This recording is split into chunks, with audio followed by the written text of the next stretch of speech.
जय सेवा सेवा जोहार दोस्तों, मैं राहुल खन्ना के इस वीडियो में आपका स्वागत है। मैं खड़ा हूँ ओडिशा के भुवनेश्वर एरिया में और यहाँ पे है लिंगराज टेम्पल। तो लिंगराज टेम्पल को मैं देखने आया हूँ कि एक्चुअली उसमें एंशिएंट हिस्ट्री क्या है, एंशिएंट चीज़ें क्या है। इसके लिए मैं इस लिंगराज टेम्पल पे आया हूँ। मेरे साथ है प्रकाश सलामी जी, सेवा जोहार। मेरे साथ है मेरा दोस्त विठल आलाम, सेवा जोहार। बिल्कुल। और ये लिंगराज टेम्पल का पहला वैशिष्ट्य आप देख लीजिए। मैं अंदर जाने वाला हूँ और हो सकता है अंदर में कैमरा अलाउड ना हो। प्राचीन अवशेष है, मैं इसकी हिस्ट्री पूरी बाहर आके आपको बताऊंगा। पहले आप देख लीजिए, यहाँ पे पालो नज़र आ रहे हैं जिसे हम ध्वज कहेंगे।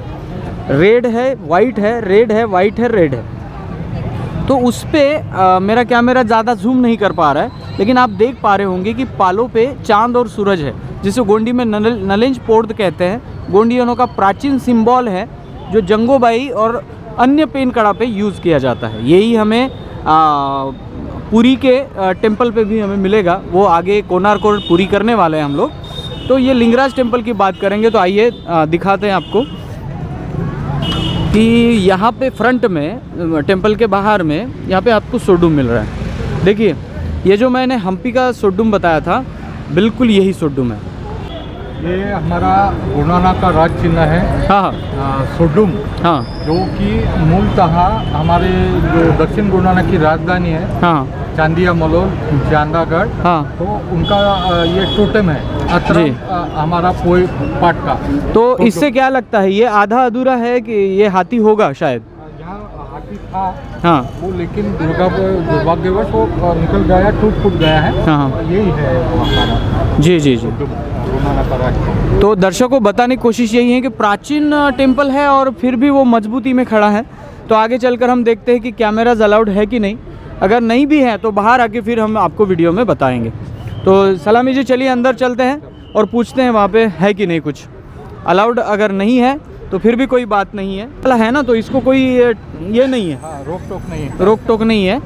तो इसमें भी 101% ये नहीं पर सोडूम। ये देखिए, ये देखो, जो कलिंग बोल रहे थे वो एक्चुअली डेफिनेशन है कोयालिंग। और यहाँ पे देखिए, आप थोड़ा सा फोटो निकालिए। हाँ, ये जो है वो नीचे ये नहीं है, यानी हाथी है, और ऊपर का सोडुम का जो है ना वो टूट गया है। तो ये नहीं पर सोडुम यहाँ पे मिल रहा है। ये हमारे लिंगराज टेम्पल पे। लिंगराज यानी मेरे ख्याल से अंदर में कोई शंभु गौरा पिंड होगा। और ऊपर में भी देखेंगे तो ऊपर में भी ये नहीं सोडुम है। अगर अच्छे से देखेंगे तो मेरा जो लेंस है वो वहाँ तक नहीं पहुँचता है। जल्दी से जल्दी नया लेंस लेंगे दोस्तों, तो और अच्छा वाला लेंस लेंगे। अगर बात करेंगे तो देखिए, फिर से है यहाँ पे आपको एक सोडुम अलग तरीके का नज़र आएगा। ठीक है, ये देखिए, ये जो सोडुम है, ये सोडुम तो थोड़ा सा अलग, जैसे ड्रैगन होता है कि नहीं, वो उस तरह से आपको नज़र आएगा। उधर से जाके ऐसा चलो उधर से जाके देखते हैं और दर्शकों को बताएंगे।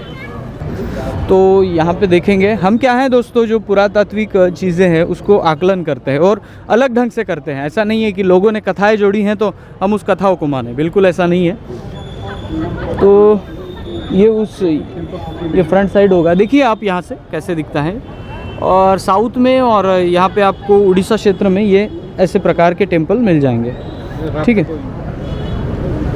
तो यहाँ पे देखिए बहुत सारी रिसर्च के लिए चीज़ें अवेलेबल हैं उड़ीसा में, जिसके ऊपर रिसर्च होना ज़रूरी है। लेकिन क्या है, लोग एक ही कथा को मानते हैं। रहने दीजिए। हाँ, यहाँ पे भी देखिए शंभु गौरा पिंड हमें नज़र आ रहा है। यहाँ पे पहला दर्शन, हाँ, ये गर्भगृह है।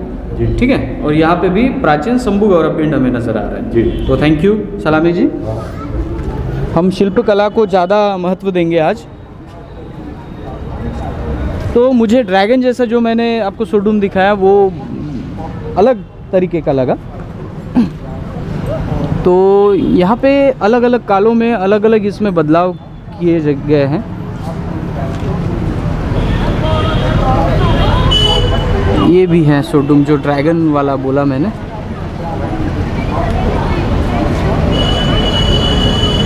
जो अभी ब्लैक आता होगा। तात्पर्य क्या है दोस्तों कि हिस्ट्री को अलग अलग ढंग से जब तक हम नहीं देखेंगे, हम एक ही कथा को, एक ही तथ्य को हम फॉलो करेंगे तो मतलब नहीं है, हिस्ट्री उजागर नहीं होगी। ये देखिए आपके सामने येनी परो सोडुम है, ये हाथी है और ये सिंह है। ये गोंडवाना राज्य चिन्ह है। मेरे ख्याल से इसके ऊपर कोई योद्धा बैठा था, वो गल गया है। ये योद्धा बैठे थे, उसका हाथ भी देखिए, हो सकता है महिला बैठी थी। यही चित्र हमने हम्पी में देखा है, हम्पी का ही बिल्कुल है, क्योंकि उसकी जो जीवा है वो भी नीचे आ रही है। हम्पी वाला चित्र है ये येनी परो सोडुम। इसके क्लियर फोटो लेना बेटा, येनी परो सोडुम। जैसे जैसे बदलाव होता गया है वैसे वैसे वो अलग अलग ढंग से वो बनाते गए हैं, लेकिन ये प्राचीन आप देख सकते हैं कलाकृति। मेरा तो ऐसी जगह पे आके मन भर आता है एक्चुअली, कि बहुत आनंद होता है, हर्षोल्लास होता है कि मैं हिस्टोरिकल स्पॉट देख रहा हूँ, कुछ नया देख रहा हूँ, कुछ अलग देख रहा हूँ। तो आप देख सकते हैं। अभी इन चीज़ों की बात करेंगे तो ये देखिए कुछ बढ़िया दिखाने की कोशिश हुई है। कुछ दृश्य का, कुछ लिंगों का दृश्य होगा, शायद किसी महापुरुष का दृश्य होगा, वो यहाँ पे बताने की कोशिश की गई है। और आपको इन मंदिरों से आप सीख भी सकते हैं। ऐसा नहीं है कि मंदिरों में जो आपको मूर्तियाँ नज़र आती हैं एक नर पुरुष की, तो उससे आप कुछ और ले, बहुत कुछ सीख सकते हैं, सृष्टि का ज्ञान सीख सकते हैं। ठीक है, तो चलिए मामा जी, और अंदर भी जाना है और देखना भी है। ओके चलिए। नहीं, वो येनी परो सोडुम और ड्रैगन वाला फ़ोटो लेना, वो ऊपर से अच्छा आएगा उधर से। वो मुझे अलग लगा थोड़ा सा, उसकी जो येनी सोडुम की जो मुंडी है वो मुझे थोड़ा अलग, वो वैसा मुझे आज तक नहीं दिखा। तो वो भी एक ज़बरदस्त नमूना है गोंडवाना का। ये कलेक्शन करेंगे दोस्तों हम लोग, और कलेक्शन करने के बाद इस पे एक विचार विमर्श किया जाएगा, शोध किया जाएगा कि ये अलग अलग क्षेत्रों में कैसे बदलाव होता गया, क्यों होता गया, किस विचारधारा के साथ होता गया। तो चलिए हम अंदर चलते हैं, इस बड़े वाले लिंगराज टेम्पल के अंदर, पूछते हैं कि कैमरा अलाउड है कि नहीं।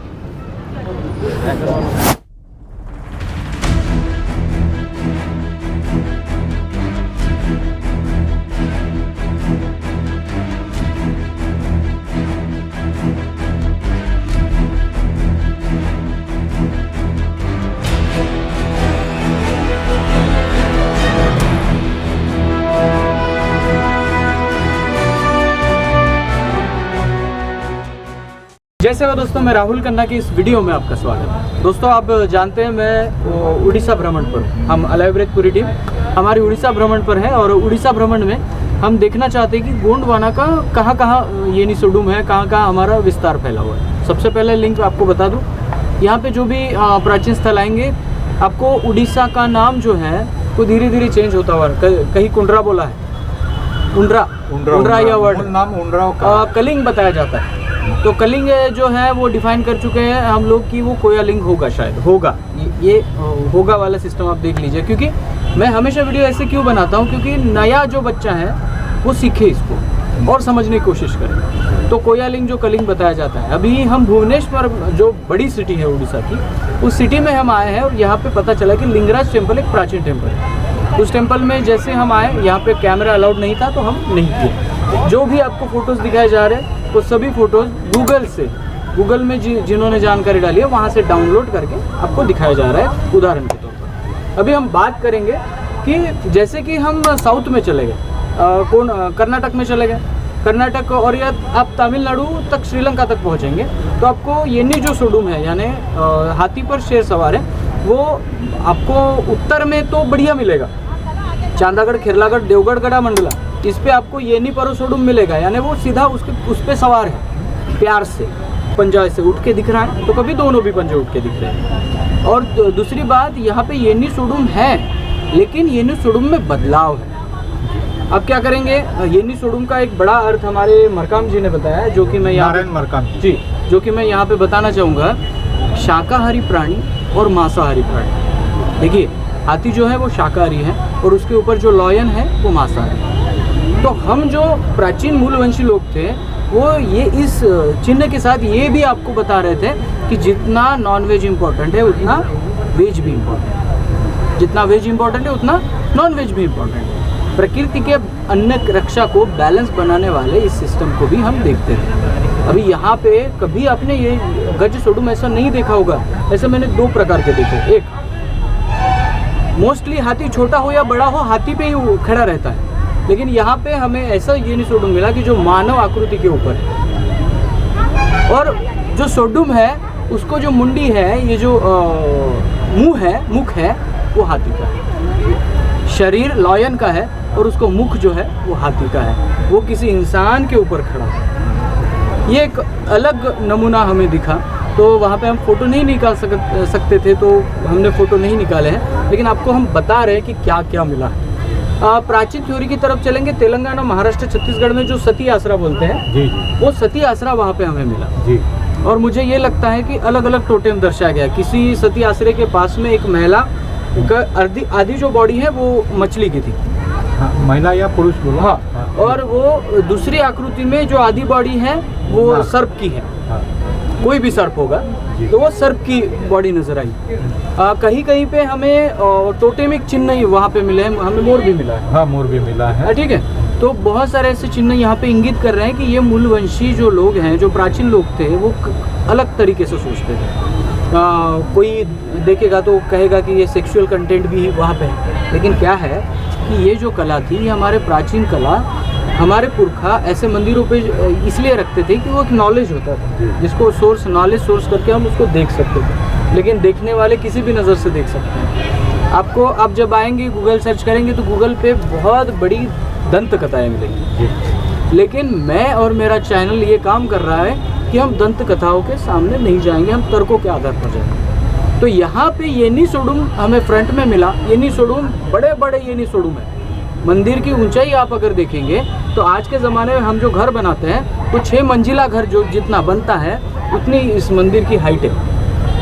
और वहाँ पे बड़े बड़े, मेरे ख्याल से 7 से 8 फुट के सोडुम वहाँ पे नजर आए हैं। तो सलामी जी, मैं आपको रिक्वेस्ट करता हूँ कि आगे की जानकारी आप दें। जी जी जी बिल्कुल। तो सर्वप्रथम हम ऑलिव ब्रिज के तमाम जिज्ञासु और अध्ययनकर्ता, शोधकर्ता का हम सेवा जवार करते हैं। हमारे भांजे हैं 5 देव सगा राहुल कन्नाके जी, और हम 6 देवे मतलब सारुंग पेन है। तो बहुत ही ऐतिहासिक ये उड़ीसा का ये भुवनेश्वर जो है राजधानी, यहाँ पे लिंगराज करके है। और यहाँ पर आए तो हमने यहाँ देखा है, जैसे अभी राहुल कन्नाके जी ने भी कहा है कि येनिसोडुम तो है ही है, लेकिन देखो सोडुम के ऊपर मतलब उसका सोडुम का मस्तक नहीं है, आधा जो धड़ है वो सोडुम का है, और उसके ऊपर हाथी का मस्तक है, और उसके नीचे हमने ऐसा रेंगता हुआ बालक के रूप में एक पुरुष बताया है जी। हाँ, तो मुझे ऐसा तर्क लगता है, वो बताना चाहते हैं दादा हमारे जो कोया पेन पुरखल है कि ये जो प्रकृति के जो सिद्धांत है वो हिंसावादी भी है और अहिंसावादी भी है। तो दोनों भी तत्वों को आपको लेकर चलना पड़ेगा। क्या पर? हाँ, ये ऐसा हमारा मानना है। एक आकृति में पुरुष है जी, जिसको मूछ वगैरह है, उसके ऊपर सोडुम है, और जिन पुरुषों के ऊपर ये आकृति है, सभी सोडुम को जो मुख है वो हाथी का है। येनी का मुख, शरीर पूरे सिंह का, सोडुम का, और वो खड़ा है किसी मानव पर जी। ये कभी किसी मानव के हाथ में हमें तलवार दिखती है, खंडा दिखता है, तो कहीं नहीं दिखता। लेकिन ये सिस्टम हमने देखा है। वहाँ पे शंभु चित्र भी मिले हैं। शंभु मूर्ति को हम देख सकते हैं कि शंभु को बड़ा दर्शाया गया। वो शंभु कहाँ बैठे हैं? तो नंदी पे बैठे हैं, नंदियाल कोंदा पे बैठे हैं। यहाँ पे हमने फ्रंट में देखा कि एक सोडुम तो है, बट उसका जो ये मुंडी है, जिसे क्या निक कहेंगे जी, तो वो ड्रैगन जैसी कुछ बताएगी, यानी उसको थोड़ा सा लंबा किया गया। तो एक बात तो सही है कि गोंडवाना का राज्य चिन्ह उड़ीसा में मिलने का अर्थ ये है कि यहाँ पे गोंडवाना शासन था। अभी बात बता दूं कि यहाँ पे हिस्ट्री में आप गूगल पे सर्च करेंगे तो गंगवंशी नाम आएगा जी। इस क्षेत्र में गंगवंशी नाम आएगा। तो आपको बता दूं, आप थोड़ा सा ना इस दंत कथाओं से बाहर निकले, अगर आप इतिहास के जानकार है तो थोड़ा सा दंत कथाओं से बाहर निकले और देखिए कि गंगवंशी कौन कहलाते थे, तो आपको नजर आएगा कि जो एमपी में लांजीगढ़ है वहाँ पे रहने वाले लोग खुद को गंगवंशी बोलते थे। और गंगवंशी बोलने के कारण हम ये लिंक लगा सकते हैं कि हमारे राजाओं का यहाँ पे फ्रेंचाइजी रही होगी, उनका शासनकाल रहा होगा, या फिर किसी गोंड सम्राट ने इस पुरातत्व, इस धरातल को, इस बड़े स्मारक को बनाया होगा। तो ऐसे बहुत सारी चीज़ें, मैं होगा क्यों कह रहा हूँ, क्योंकि आपको पढ़ना है, सीखना है। अगर मैं नहीं ये ऐसा ही है, नहीं वैसा ही है, ऐसा करेंगे तो नहीं चलेगा। ये पुरातात्विक सर्वेक्षण के अंदर में आता है, तो हम अंदाजा तो लगा सकते हैं हिस्ट्री का। यानी हमारा ये गुरुनानक का प्राचीनत्व सिद्ध करता है। बिल्कुल, जो भुवनेश्वर में गुरुनानक कालीन ये जो पेन खड़ा है, ये पेन ठिया है, तो हमारा गुरुनानक का ये प्राचीनत्व सिद्ध करता है। बिल्कुल। तो अगर हम बनावट के बारे में देखेंगे तो बहुत कुछ मिलने वाला है यहाँ पे। आप कभी भी आएंगे तो येनी सोडुम तो आपको फ्रंट में मिल जाएगा, आपको लिए उसको ज़्यादा ढूंढना नहीं है, छोटे छोटे तो बहुत सारे हैं। तो ये बताने की कोशिश कर रहे हैं ये पूरे स्मारक कि ये कहीं ना कहीं से प्राचीन जो ट्राइबल कल्चर है, गोंड कल्चर है, उनसे ये लिंक है, किसी कहानियों से रंगी। तो क्या होता है, कर्म चला जाता है, वो मेन विचारधारा दब जाती है और फिर एक कथा जिंदा रहती है, वो भी काल्पनिक, जिसका कोई अर्थ नहीं। तो सिस्टम ये है कि अलाइब्रेट बताना चाहता है कि आप कोई भी समाज के किसी भी धर्म के हो, हिस्ट्री को ढूंढना है तो आपको ये भी ढूंढना पड़ेगा कि काल्पनिक कथाओं को हटाकर और क्या मिलता है वो देखना पड़ेगा। और हमने राहुल जी, हमने यहाँ पर जो येडुंग अवालिक है, यानी 7 मातृशक्तियाँ हैं जी, वो साती आसरा बोला। हाँ, साती आसरा हमारे महाराष्ट्र में बोला जाता है। तो उनके बगल में राइट साइड में एक हमारी पुरुष देवता भी है। और जैसे आपने बताया कि एक पेन है, यानी हमारे पुर के, तो उसके निचला भाग नाक का भी बताया और एक इसमें मछली भी बताया है ना। और वो वहाँ पर चांद सूरज, नलेंज यानी चांद, और पूर्व या पूर्वा या पुत्त बोले तो सूर्य। तो हमारे वो नलेंज और पुड़द यानी हमारे चांद सूरज हमारे जंगो लिंगो है, वो भी इस हम लिंगराज भुवनेश्वर के पेन थाना में हमने देखा है अंदर। बिल्कुल, अभी आप स्टडी करेंगे, मैं अगर आप हिस्टोरिकल स्टूडेंट है तो आप स्टडी करेंगे तो आपको मिलेगा कि इस दुनिया में आने वाला पहला मानव प्राकृतिक सूचनाओं को, सच को मानता है। आज भी देखिए कैलेंडर तो अभी आए हैं इस 1000 सालों के अंदर में कैलेंडर आपको दिख जाएगा, लेकिन उसके पहले का मानव कैसे प्रकृति के साथ रहन बसेरा करता था। तो वो चंद्रमा और सूर्य की कलाओं पर अपने दिन नियुक्त करता था, अपने प्रहर नियुक्त करता था। चंद्रमा से वो 15 दिन का जो शेड्यूल है वो पूर्णिमा और अमावस का होता है, उसी के दौरान वो मास होते हैं, महीना पूरा होता है जी।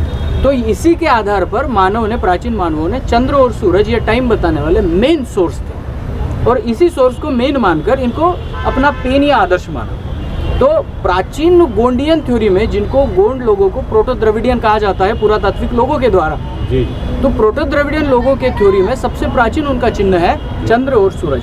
अगर आप देखना चाहते हैं तो आप आइए तेलंगाना और महाराष्ट्र में, आपको वो चिन्ह नजर आ जाएंगे जो प्राचीन है। तो वही चिन्ह हमें ओडिशा के हर एक प्राचीन टेम्पल पे नजर आते हैं, और वही 2 कलर है जो यहाँ के ट्राइब यूज करते हैं। मातृशक्ति का रेड है और पुरुष शक्ति का सफेद है। हमने ये जो हमारा ये पेंट थाना है बिल्कुल लिंगराज का, तो शीश बाग में हमने ध्वज देखा, बिल्कुल है ना। और वो ध्वज में लाल और सफेद ध्वज में हमारे जंगो लिंगो यानी नलेंज फोड़क भी विद्यमान है, यानी हमारा पालो यहाँ पे दिख रहा है। तो ऐसा नहीं है कि हम आ रहे और किसी टेम्पल को अपना कह रहे हैं, हम तर्क आपको बता रहे हैं कि आप भी जो अलाइब्रेज से जो कुछ सीखेंगे वो आगे आकर आप भी और कुछ उसमें जोड़ेंगे। मेरा अलाइब्रेज चैनल नए बच्चों को सीखने के लिए, समझने के लिए। तो यहाँ पे जो लिंक लग रहा है गोंडियनों के जंगो लिंगो से भी, उनके झंडा देखेंगे तो वहाँ से भी लिंक लग रहा है। और अगर आप गोंडवाना गढ़ दर्शन से आप आएंगे तो येनी सोडुम तो सीधा खड़ा है आपके स्वागत के लिए खड़ा है। तो सीधा कहीं ना कहीं से लिंक यहाँ के ट्राइबल कल्चर यानी गोंडियन कल्चर से लिंक है। और एक जैसे हमारे जो अध्ययन करता है गुरुनानक के बिल्कुल के नारायण मरकम जी ने बताया था, हमें याद है कि जो येनी पर जो सोडुम है ना, तो वो उसके नाखून उसने गड़ाया नहीं है, बहुत प्रेम से उसको सवारा है। बिल्कुल, येनी सोडुम आपको कहीं भी नजर आएगा। तो आपको मानव पे नजर आएगा, आपको येनी पे नजर आएगा जी। तो वो सवार तो है जी, लेकिन हर जो आकृति है वो उसमें येनी को मार नहीं रहा है, वो उसके ऊपर प्यार से सवार है। या ये समझ सकते हैं आप येनी ने उसको सवार किया, है अपने पीठ पे लिया। पीठ पे। लेकिन बहुत ज्यादा जो गंड बिरुंडा मैंने बताया कि प्राचीन जो चिन्ह मिला, जी, जी। गंड बिरुंडा का भी वो चोच में येनी सोडुम को पकड़े हैं, पैर में येनी को पकड़े हुए, हाथी को, लेकिन वो मार नहीं रहे हैं, वो प्यार से पकड़े हुए हैं। ऐसा लगता है वो गंड बिरुंडा को देखकर कि वो चिन्ह को लेकर कहीं वो शिफ्ट कर रहे हैं, उड़ रहे हैं, भरारी कर रहे हैं, उसको शिफ्ट कर रहे हैं, बड़े तो बड़े इससे भी प्यार बड़ा, दुलार से। बिल्कुल, तो इससे भी बड़ा मैसेज निकलता है। तो दोस्तों, और आगे भी हमें कोणार्क टेम्पल देखना है। कोणार्क टेम्पल को हम बहुत बारीकी से देखने वाले हैं, तो हमें निकलना पड़ेगा, दिन छोटा होने के कारण हमें जल्दी जाना पड़ेगा। तो यही पे आपकी रजा लेते हैं।